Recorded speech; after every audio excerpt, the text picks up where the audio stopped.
तो साथ ही पिछली क्लास में हमने डेफिनेट इंटीग्रल में first fundamental theorem of integral calculus को डिस्कस किया, और जिसमें ये बात हमने डिस्कस करी भाई ये थ्योरम तभी एप्लीकेबल होती है जब फंक्शन क्या हो, गिवन इंटरवल में कॉन्टिन्यूअस हो। साथ ही साथ मैंने ये बात भी डिस्कस करी कि अगर ग्राफ में डिसकॉन्टिन्यूटी आती है तो ऐसे केस में वहाँ पे आपको लिमिट को ब्रेक कर देना चाहिए इंटीग्रेट करते वक्त, या फिर फंक्शन में किसी पॉइंट पे नॉन डिफरेंसिबिलिटी आती है यानी कॉर्नर आता है तो वहाँ पे भी आपको लिमिट ब्रेक कर देना चाहिए इंटीग्रेट करने के लिए, राइट। अब बच्चे आगे चलते हैं। तो हमने ये वाला स्टेटमेंट डिस्कस कर लिया था, integral a to b fx dx ये बराबर है fb माइनस fa, और ये वाली थ्योरम इसी को बोलते हैं first fundamental theorem of integral calculus. ये वाली थ्योरम बच्चे तब एप्लीकेबल होगी जब फंक्शन a से b इंटरवल में क्या हो, कॉन्टिन्यूअस हो। अच्छा, दूसरी बात हमने ये सीखी थी, अगर मैं a से b fx dx लिखूं तो बच्चे ये वैल्यू अगर मैं इंटीग्रेशन का साइन यहाँ पे चेंज करूं, मीन्स लिमिट अगर मैं चेंज करूं तो यहाँ पे एक निगेटिव साइन लग जाएगा। आप ऊपर वाले स्टेटमेंट से फील भी कर सकते हैं इसे,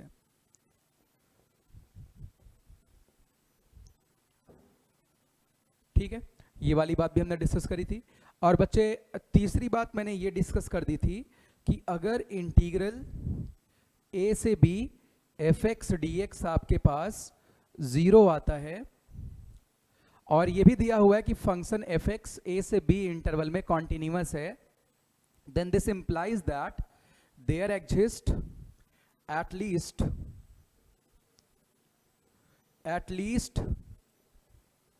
one c in interval a to b such that f of c equals 0, such that f of c equals 0। इस पे हमने काफी अच्छा सा एक सवाल भी किया था, ठीक है। ये वाली बात भी बच्चे हमने डिस्कस कर ली थी।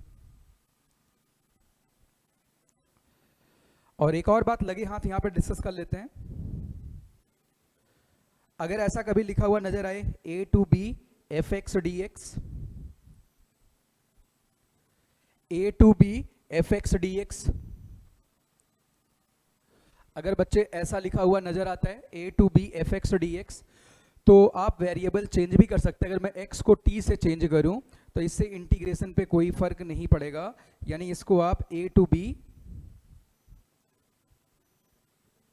ft dt लिख सकते हैं। अच्छा, अगर x की जगह पे t रखा तो t की वैल्यू a से b में ही जाएगी बच्चे, ठीक है। तो ये सारी बातें हमने डिस्कस कर ली थी। अब नए सिरे से आज की क्लास स्टार्ट करेंगे, जिसमें कुछ सवाल पहले करेंगे जो first fundamental theorem of integral calculus की मदद से सॉल्व हो रहे हों, ठीक है बच्चे। तो चलिए भाई फर्स्ट प्रॉब्लम फटाफट नोट करते हैं।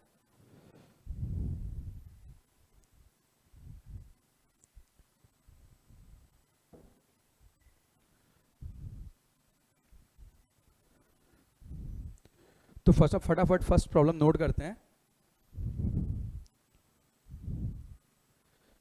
देखो बच्चे, सवाल ऐसा कुछ है, इंटीग्रल a टू b आपको प्रूफ करना है, you have to prove that modulus x upon x dx this is equal to modulus b minus modulus a, this is equal to modulus b minus modulus a। तो बच्चे यहां पे कैसे proceed करें? देखो भाई, इस केस में a और b के साइन का बहुत बड़ा रोल होने वाला है, क्योंकि x को आप a से b के बीच में वेरी कर रहे हैं, राइट। और यहाँ पे मॉड x अपॉन x लिखा हुआ है। हमें पता है कि मॉड x अपॉन x की वैल्यू अगर x पॉजिटिव है तो 1 होगी, और मॉड x अपॉन x की वैल्यू अगर x निगेटिव है तो किसके इक्वल आएगी, -1 के इक्वल आएगी, राइट। तो फर्स्ट केस के अकॉर्डिंग चलते हैं। यहाँ पे पहला case, first case,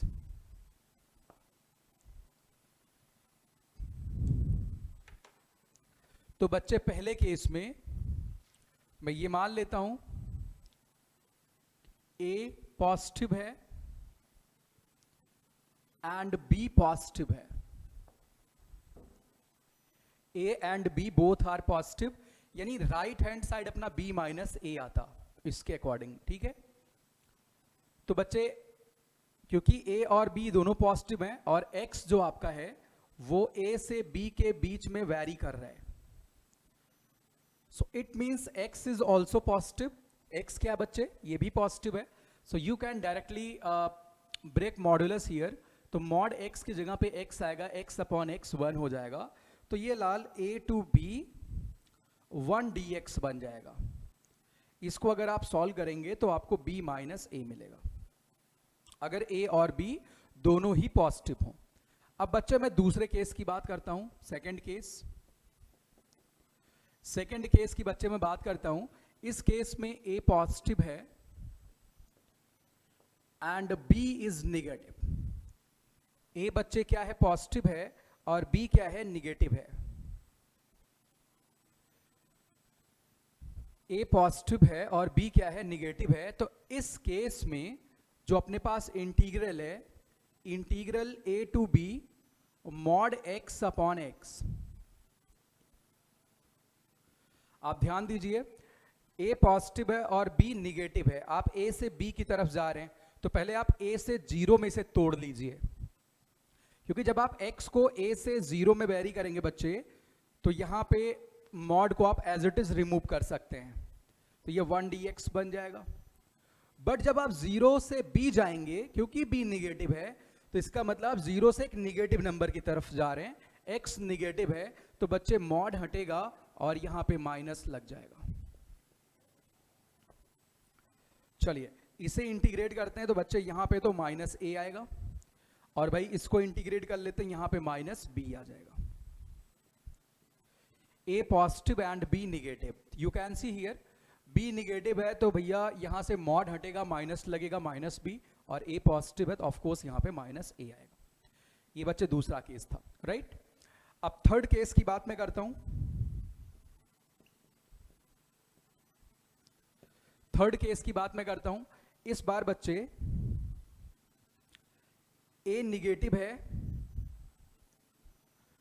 and B is positive और X आपका X आपका A से B में जा रहा है, तो आप पहले A से 0 में जाइए, मीन्स X अभी निगेटिव है, फिर आप 0 से B में जाइए, क्योंकि A negative and B positive है तो भाई X आपका A से B में जा रहा है, पहले आप X को A से 0 में ले आइए, क्योंकि A निगेटिव था तो A से 0 की वैल्यू जो रहेगी वो निगेटिव ही है, यानी आप वहां मॉड को हटाएंगे और एक माइनस लगाएंगे। तो बच्चे जो आपका ये इंटीग्रल है इसकी जगह पे हम लिख सकते हैं A से 0, कोई दिक्कत नहीं, और बच्चे यहाँ मॉड हटेगा माइनस लगेगा तो minus x upon x d x, यानी माइनस 1 dx, ठीक। बच्चे माइनस एक्स, एक साथ ही पूरा लिखना है, यहाँ पे A से 0 प्लस 0 से B, अच्छा 0 से B जा रहे हैं अपन क्योंकि B पॉजिटिव है, तो बच्चे 0 से B में x पॉजिटिव है, आप मॉड को एज इट इज रिमूव कर पाएंगे, ये x upon x d x लिखा हुआ है, ठीक है। चलिए भाई, तो यहां पे बच्चे इस वाले केस में माइनस एक्स अपॉन एक्स, यानी सिंपली आप इसको लिखेंगे minus x limit is from A to 0 plus x limit is from 0 to B। तो बच्चे आप यहां लिमिट वगैरह पुट कर दीजिए, ये आ जाएगा A प्लस बी, ये क्या आ जाएगा A प्लस बी। ये वाली कहानी बच्चे कब की है, जब A negative and B positive हो। अंतिम केस क्या आप लोग बतला सकते हैं क्या बनने वाला भाई, अंतिम केस बच्चे यानी केस 4। अब सारे केस को हम फिर मिक्स करने वाले हैं, ठीक है। तो अब मैं केस 4 की बात कर लेता हूं, एक्चुअली चलो यहां हमें रब करना ही पड़ेगा, यहां पे कर देते हैं केस 4। ये अपना केस 1 था,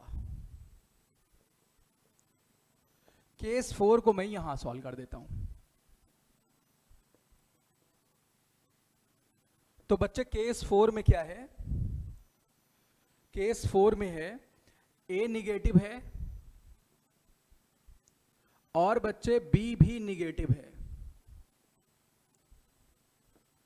ए निगेटिव है और बच्चे क्या निगेटिव है, बी भी निगेटिव है। ए निगेटिव है और बी भी निगेटिव है।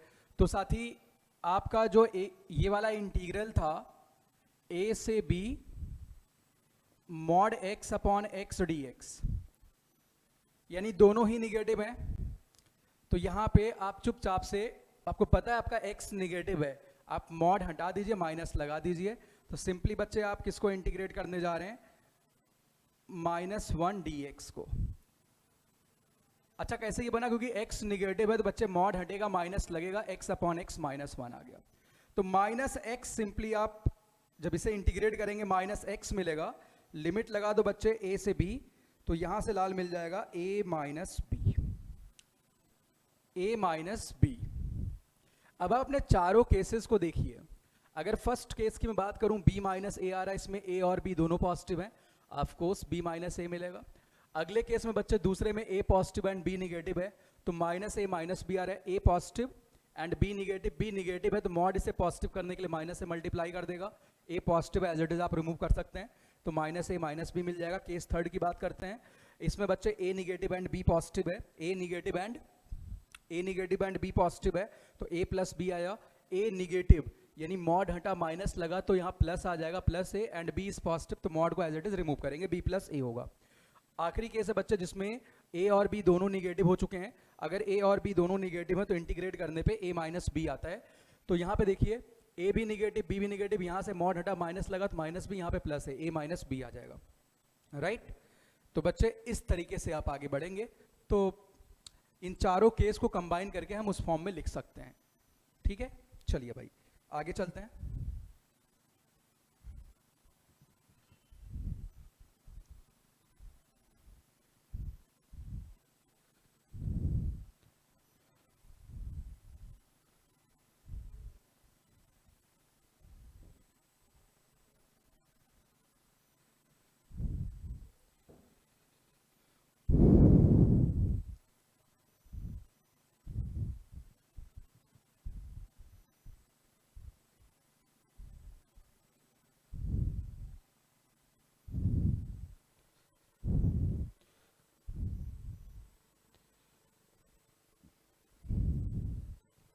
चलिए बच्चे कुछ और सवाल देखते हैं। Next problem is, 1 minute, next problem is you have to simply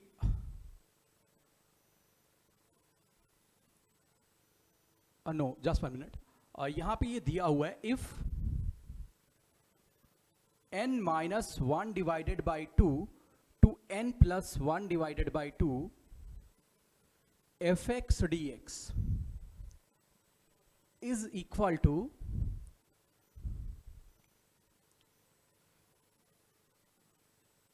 (7n plus 3),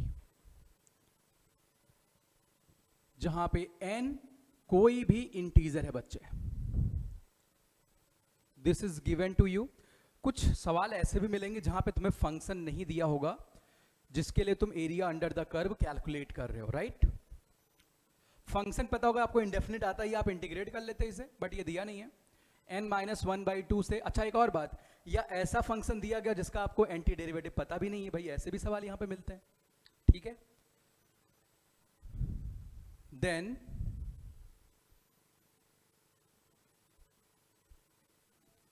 simply you have to calculate integral -1 divided by 2 to 5 divided by 2 fx dx।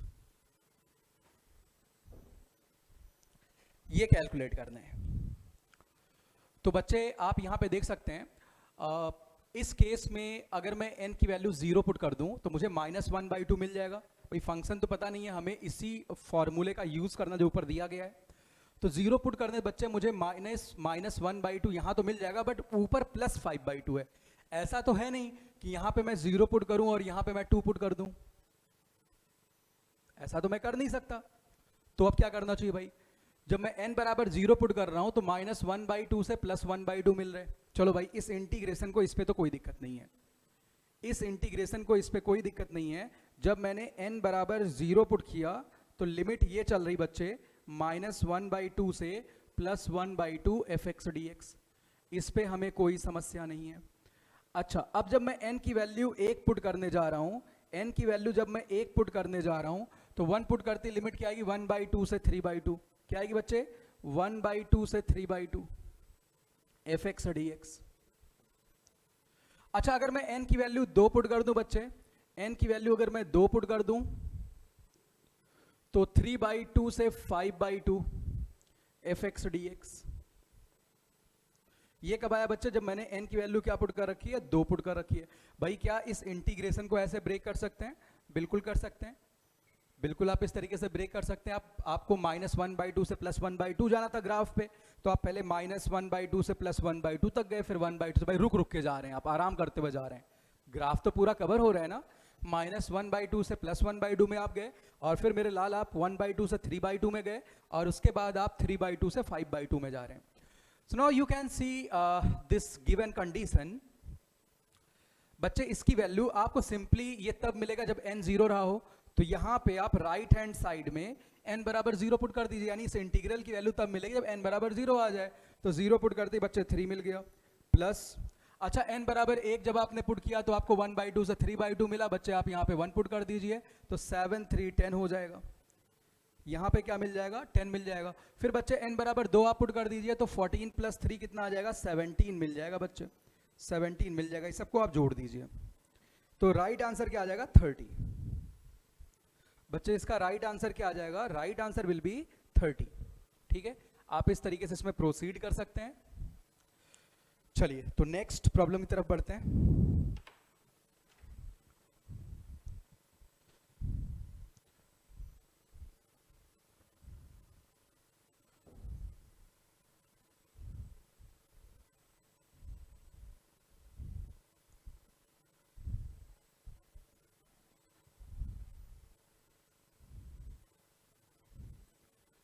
चलिए बच्चे तो नेक्स्ट प्रॉब्लम पे आते हैं।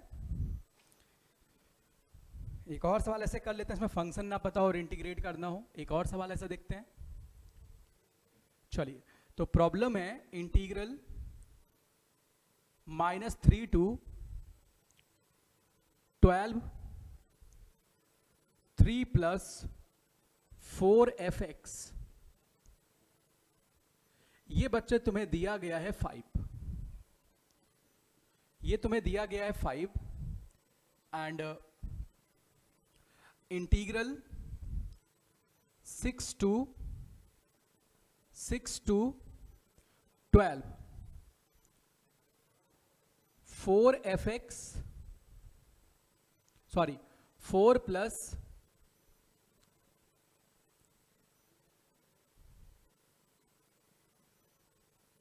5 fx। ये वैल्यू बच्चे तुम्हें दे रखी है 6 के equal, and simply you have to calculate -3 to 6 5 + 4 fx dx। इसकी वैल्यू आपको बतलानी है।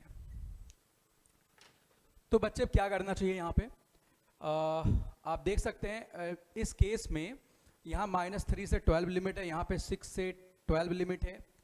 इस इंटीग्रल की वैल्यू 6 दे रखी है। अगर फंक्शन पता होता तो शायद कुछ मामला आसान होता, बट मैंने एक और बात बतलाई थी, हो सकता है उस फंक्शन का एंटी डेरिवेटिव पता ना हो, आसानी से इंटीग्रेट ना कर पाए, तो आपको कुछ ना कुछ जुगाड़ और लॉजिक यहाँ पे यूज करना पड़ेगा। तो देखो बच्चे यहाँ पे इसको मैं इंटीग्रेट करता हूँ, देखता हूँ fx में क्या क्या रिलेशन बनता है। अच्छा, इंटीग्रेट करने से क्या फायदा होने वाला है, एक तो fx का इंटीग्रेशन तुम्हें -3 से 12 में कितना आ रहा है, -3 से 12 में वो मिल जाएगा। अच्छा, 6 से 12 में कितना आ रहा है, वो भी मिल जाएगा। पूछा क्या है, -3 से 6। तो आप गौर करिए यहाँ पे -3 से 12 जाने में बीच में 6 आया होगा, तो -3 से 6 तक जाएंगे और 6 से 12 तक जाएंगे, तो शायद ये वाली बात हमें मिल जाए जो पूछी हुई है। ठीक, चलिए तो बच्चे इसमें किस चीज़ की रिक्वायरमेंट है पहले लिख लेते हैं, और उसी पे काम करेंगे। देखो भाई यहाँ 5dx आ रहे हैं, तो बच्चे 5dx को आप -3 से 6 में इंटीग्रेट करेंगे तो 45 मिल जाएगा। इंटीग्रेशन से कांस्टेंट बाहर आ जाएगा, -3 to 6। तो बच्चे सिंपली तुम्हें अब ये कैलकुलेट करना है, राइट? चलिए भाई, तो मुझे -3 से 6 fx dx चाहिए। इन दोनों कंडीशंस से मुझे ये बात निकालनी है।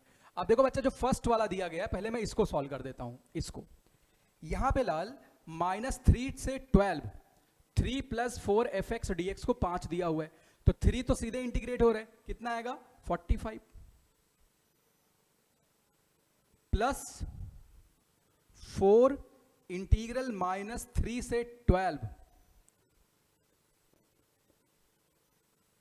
ये वैल्यू बच्चे 5 दे रखी है, यानी आप यहां लिख पाएंगे 4 इंटीग्रल -3 से 12 fx dx इक्वल टू -40। यानी बच्चे आप लिख सकते हैं -3 से 12 fx dx इक्वल टू -10।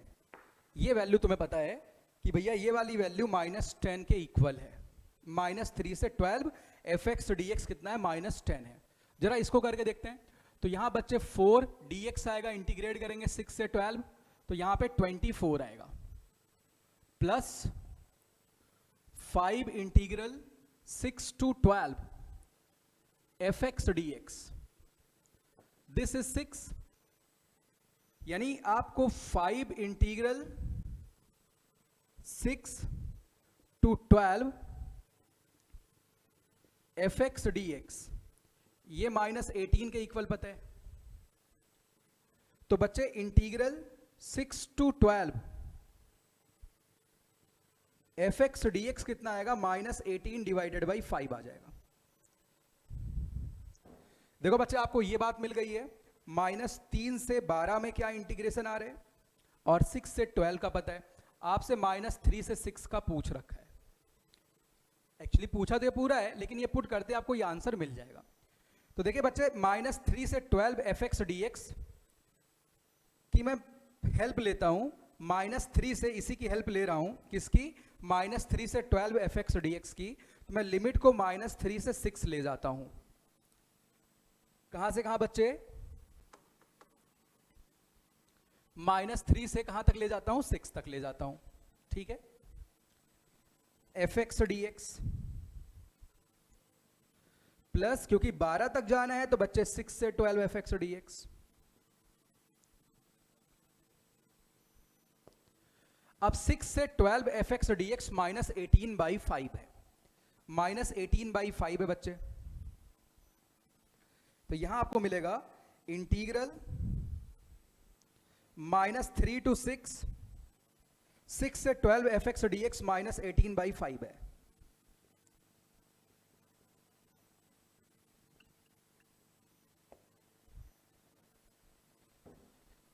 तो इसका मतलब अब आप -3 से 6 fx dx निकाल पाएंगे ना आप। -18/5 को बच्चे राइट हैंड साइड में भेज दीजिए, तो मैं वैल्यू लिख देता हूं भाई।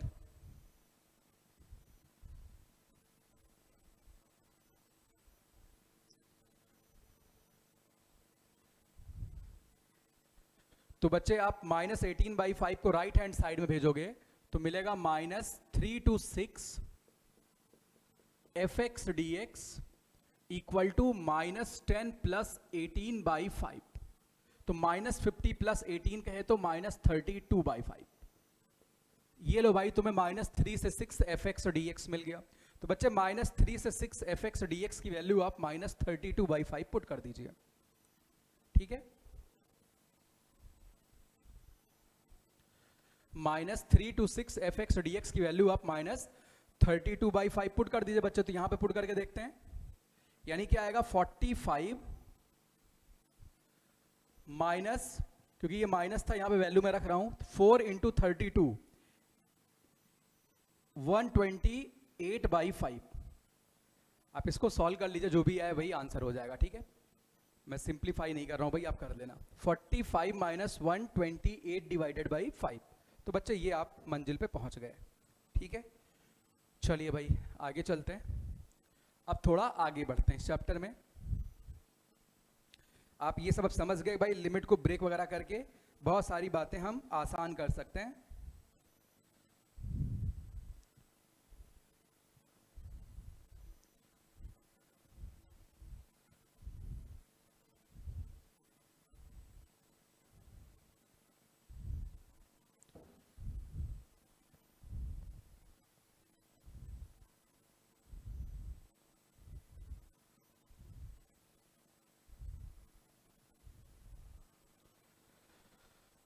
तो बच्चे नेक्स्ट हेडिंग आप लिखिए,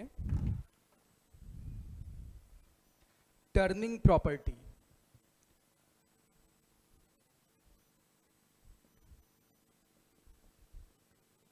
turning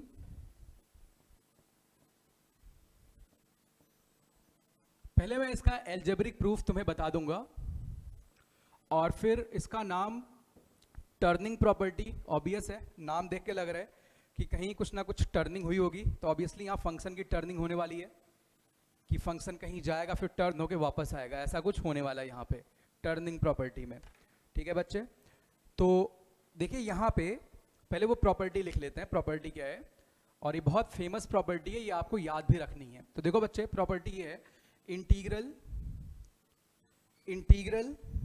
1 minute, integral a to b fx dx, ये बच्चे बराबर होता है integral a to b f of b plus a minus x dx के। Integral a to b fx dx मेरे लाल ये बराबर होता है a to b f of b plus a minus x dx के। अब यहां पे मैं कंसिडर कर लेता हूं लाल, let b plus a minus x this is equal to t। इसको बच्चे मैं क्या मान लेता हूं, t मान लेता हूं। मतलब मैं चेंज ऑफ वेरिएबल वाली प्रॉपर्टी यूज कर रहा हूं ताकि इसके जैसा कुछ बना के भाई कंपेयर कर पाए। तो बच्चे dx कितना हो जाएगा, माइनस dt हो जाएगा dx। यानी जो ये इंटीग्रल है इसको बच्चे तुम लिख सकते हो इंटीग्रल, अच्छा अब लिमिट, क्योंकि आप यहां t से रिप्लेसमेंट करने जा रहे हैं, यहां पे ft आ गया है और बच्चे dx की जगह पे माइनस dt आ गया है।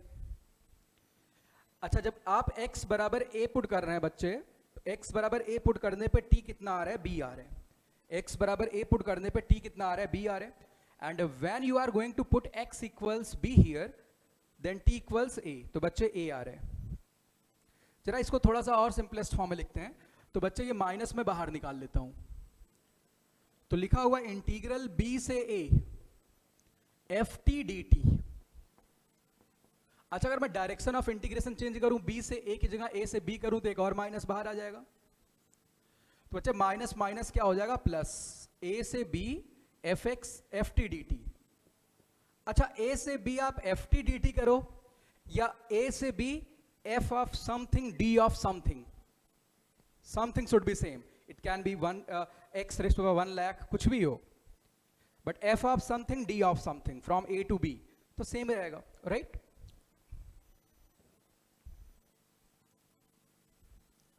कोई दिक्कत तो नहीं भाई।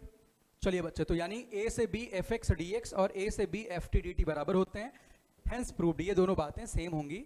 अभी लेकिन ये फील नहीं कर पाए, इसको हमने टर्निंग प्रॉपर्टी क्यों कहा था, अब उस पर हम आने वाले हैं। ठीक है, अब उस बात की मैं चर्चा कर देता हूं कि इसको टर्निंग प्रॉपर्टी क्यों बोला गया, और फिर इस पे कुछ सवाल भी देखेंगे भाई।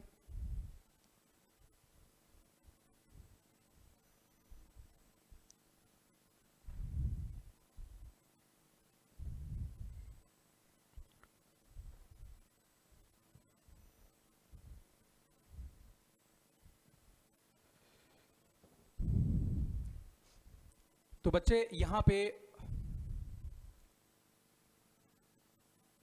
टर्निंग प्रॉपर्टी को प्रूफ करने के लिए जरा गौर करिएगा, हमें ये वाली बात प्रूफ करनी है। Integral a to b fx dx equals, इसको फील करना है, ज्योमेट्री में देखना है कुल मिला के, f of,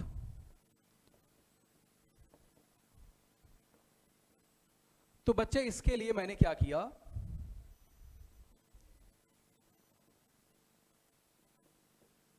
Y x plane में एफ एक्स को कंसीडर किया और ए से बी के बीच हमें एरिया निकालना है।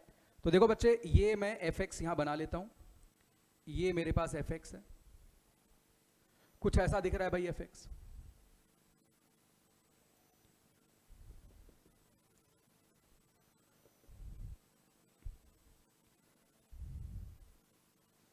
ये ऐसा कुछ दिख रहा है बच्चे ए से बी में, और आप इस एरिया की बात कर रहे हो, ये पूरा एरिया, ये आपका फंक्शन है एफ एक्स।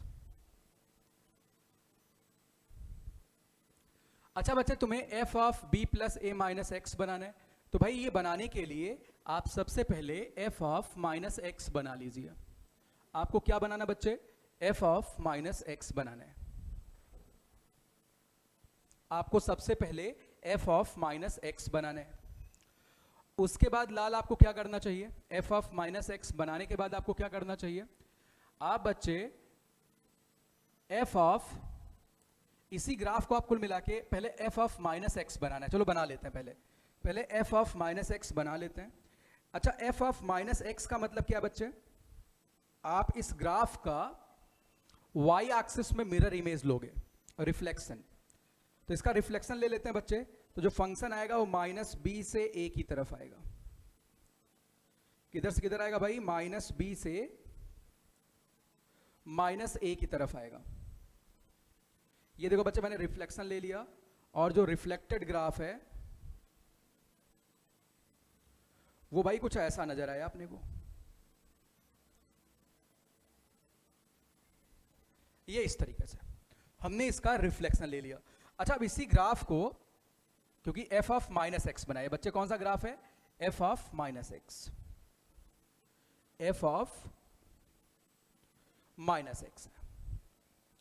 अब बच्चे क्या करता हूं मैं, मुझे f of b plus a minus x पे आना है, तो लाल यहां पे मैं x को रिप्लेस कर देता हूं x माइनस ए प्लस बी से। अच्छा, एफ ऑफ माइनस एक्स बनाया, अब x को x माइनस 2 से अगर रिप्लेस करें, 2 से, मतलब ग्राफ 2 यूनिट आगे जाएगा। जो ग्राफ पहले रिफ्लेक्ट होके गया वो 2 यूनिट आगे आएगा। अच्छा, F of minus x minus 3 का मतलब जो एफ ऑफ माइनस एक्स का ग्राफ है वो 3 यूनिट आगे आएगा। अच्छा, F of minus x plus 3 का क्या मतलब है, जो एफ ऑफ माइनस एक्स का ग्राफ है वो 3 यूनिट पीछे जाएगा। अच्छा, अगर एफ एक्स दिया गया हो और एफ ऑफ एक्स माइनस 1 की बात करी जाए, इसका क्या मतलब है, अगर एफ एक्स दिया गया है, एफ ऑफ एक्स माइनस 1 की बात करी जाए तो ये 1 यूनिट आगे जाएगा। अच्छा, एफ एक्स दिया गया, एफ ऑफ एक्स प्लस 1 की बात करी जाए तो क्या होगा, ये 1 यूनिट पीछे आएगा। ये सारी बातें ग्राफ में आपने पढ़ रखी हैं, ठीक है। चलिए बच्चे, तो इसको आप a प्लस बी यूनिट आगे शिफ्ट कर दीजिए। तो जब आप a प्लस बी यूनिट इसे खींच के आगे ले जाओगे तो बच्चे माइनस बी वाला कहां पहुंच जाएगा, माइनस बी प्लस बी ए पे आ जाएगा, यानी भाई कुछ यहां आ जाएगा ये, और माइनस ए वाला कहां पहुंच जाएगा, बी पे पहुंच जाएगा। देखो बच्चे, अब ये शुरू हुई लड़ाई अपनी। तो यहां पे मैं रेड से बना देता हूं, नहीं तो आपको कंफ्यूजन हो जाएगा। तो ये ग्राफ अब चलते हुए आगे जा रहे हैं।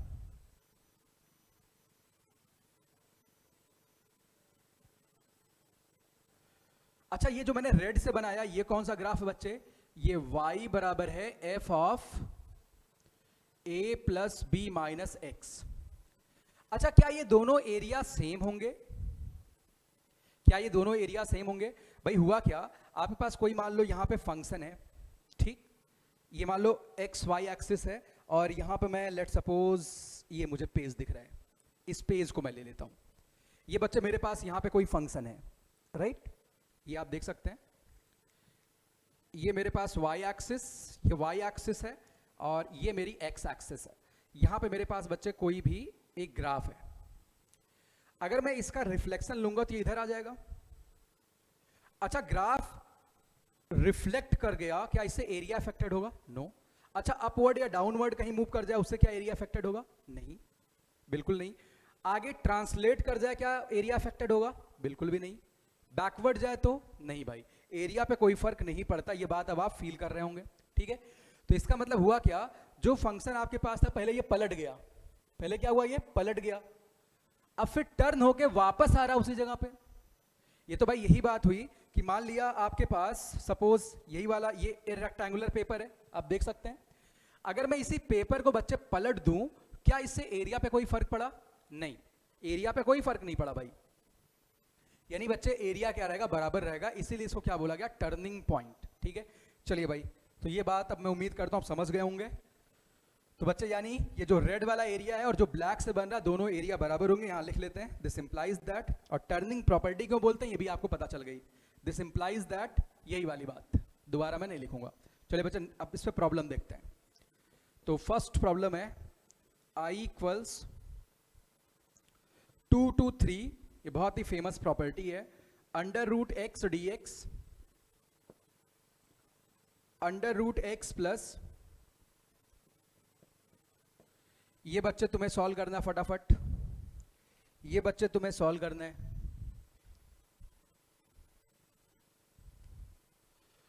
तो साथी यहां पे आप क्या करेंगे? देखो इसको ऐसे इंटीग्रेट कर पाना तो बड़ा मुश्किल लग रहा है। ऐसे केस में आप इस टर्निंग प्रॉपर्टी का यूज कर सकते हो। होगा क्या अभी थोड़ी देर में बतलाते हैं, पहले टर्निंग प्रॉपर्टी यूज करते हैं यहां पे। तो बच्चे इसको मैं फर्स्ट रिलेशन मान लेता हूं जो दिया हुआ है। अच्छा, अगर इसमें टर्निंग प्रॉपर्टी लगाई जाए उसके बाद हम फील कर पाएंगे हो क्या रहा है एक्चुअली। तो I इक्वल्स सेम बात यूज करते हैं भाई, 2 से 3 f of a plus b minus x. बच्चे तेरे पास फंक्शन क्या है? ये वाला है। इसी में x की जगह पे a plus b minus x put करना है, तो यहां पुट कर दो। तो लाल अंडर रूट में क्या आएगा? 5 माइनस एक्स अपॉन x की जगह पे रूट अंडर 5 माइनस एक्स, और x की जगह पे वहां पे 5 माइनस एक्स था बच्चे, तो यहां पे रूट x आ जाएगा dx। ये दूसरा रिलेशन है। अच्छा, अब आपको यहां सिमेट्री नजर आ रही है। अगर आप दोनों इंटीग्रेशन को ऐड करते हैं बच्चे,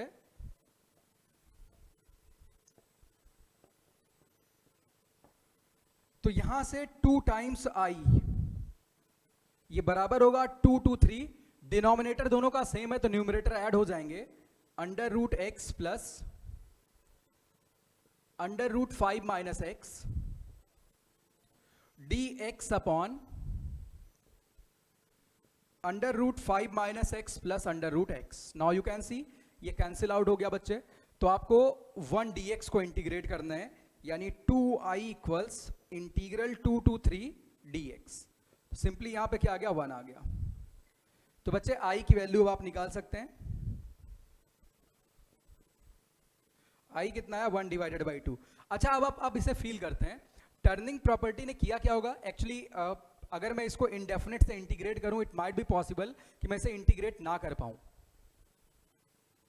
ठीक, तो टर्निंग प्रॉपर्टी ने क्या किया, जब आपके पास एक ग्राफ है, एक ग्राफ टर्न होके वापस आया, जब दोनों को मैंने ऐड किया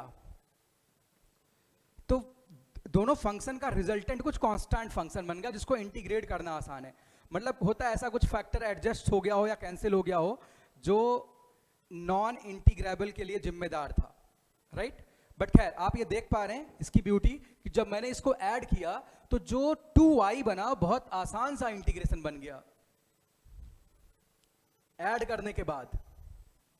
आप जैसे गौर करिए, आप रूट tan x का अकेले इंटीग्रेशन निकालें तो टफ है, बट अगर root tan x plus root cot x को निकालें तो काफी आसानी से निकल जाता है। ठीक है, चलिए खैर, तो बच्चे नेक्स्ट प्रॉब्लम की तरफ बढ़ते हैं। नेक्स्ट प्रॉब्लम की तरफ बढ़ते हैं।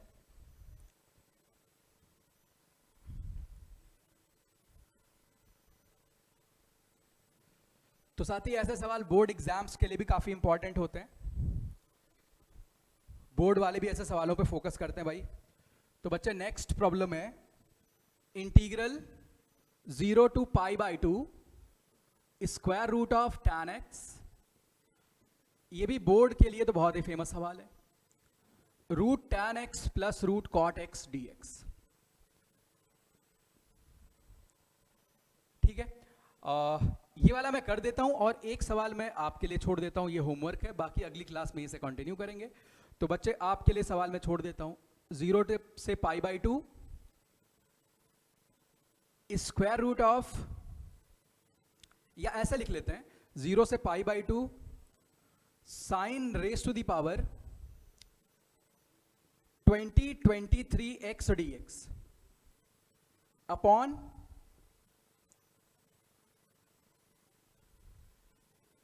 साइन पे पावर 2023x प्लस कॉस पे पावर 2023x।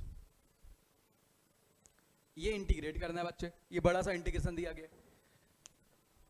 तो फर्स्ट वन कर देता हूं मैं बच्चे, उस इंटीग्रल को आप आई मान लो।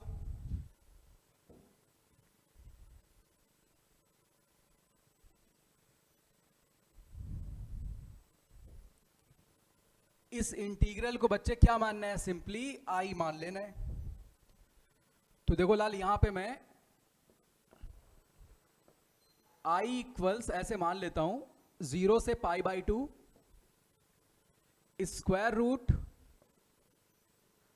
tan x upon root tan x plus root cot x। तो बच्चे ये प्रॉपर्टी अब मैं यूज करने जा रहा हूं।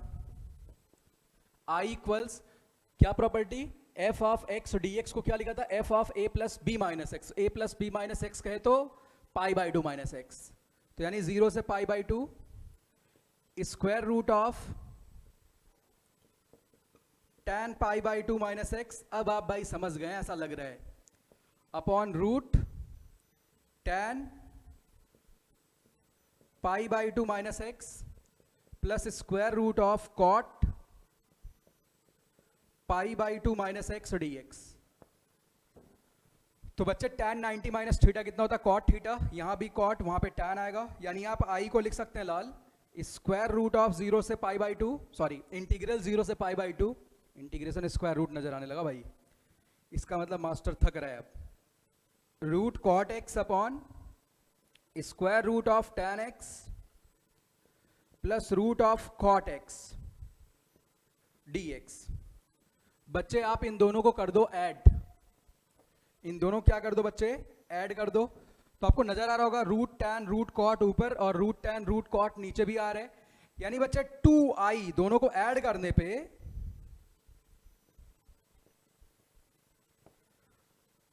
2i बच्चे क्या बन जाएगा, इंटीग्रल 0 से π/2 1 dx।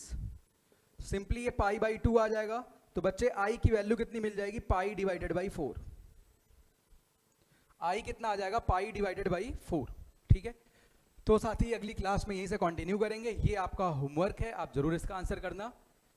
तो बच्चे आज की इस क्लास में इतना ही रखते हैं, किसी का कोई डाउट है तो भाई पूछ सकता है। चलो, थैंक यू, बाय बाय।